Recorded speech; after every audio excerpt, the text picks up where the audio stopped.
Hearts of Ironfall is a Paradox Studios game which is a grand strategy revolving around the Second World War and the events within.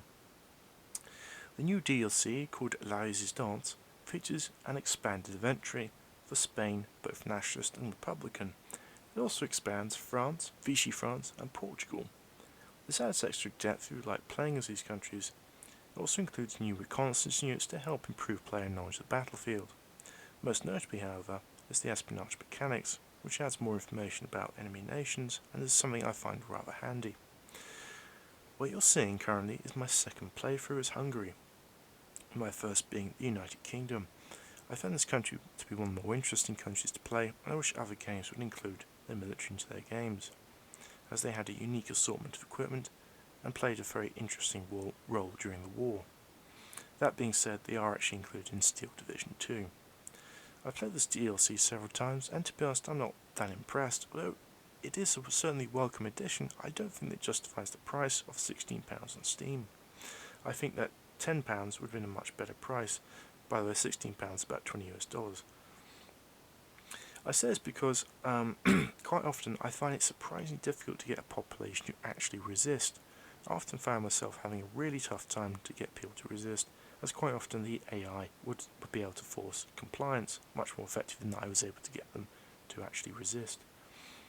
I'd have also liked to have seen the resistance to be more tangible and allow for different factions, which was certainly the case in France during the Second World War, where the French resistance had a variety of different ideologies to the point where they occasionally fought each other. War is indeed complicated. It also in many ways makes things a bit too easy for the player.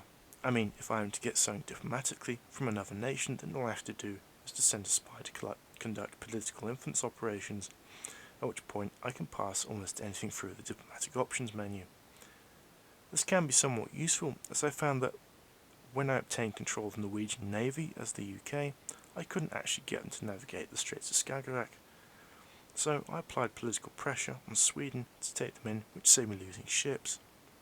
On the downside, when I played as Hungary, I could guarantee that I could make the referendum of Austria succeed, instead of taking the risk of it failing and then going to war, or over time having to build up my relations with Austria. The game itself and its other DLC are still very much unpolished, and there are still major problems.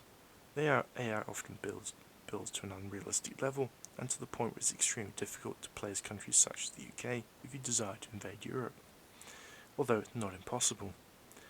When I played as the UK in the Mediterranean, I was able to ascertain that the Italian Navy was reduced to very little, and they still had an excessive amount of warplanes, which is somewhat unrealistic, as it shows the AI doesn't quite understand how to prioritise its defence and to understand what they were actually losing. I do have to remind myself that although the history is generally accurate, the gameplay, however, isn't representative of the realities of the Second World War. I also still find the naval aspects to be incredibly cumbersome when it comes down to designing and actually retrofitting ships. The menu is still very clumsy, cumbersome, and really needs to be looked at again. I also find other aspects such as naval invasion mechanics to be somewhat flawed, as naval invasion often requires 70% naval supremacy, which again is a bit unrealistic.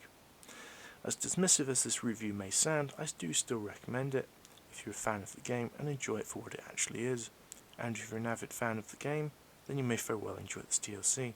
Otherwise, you may be best off waiting for the price to come down if you're a casual player like myself.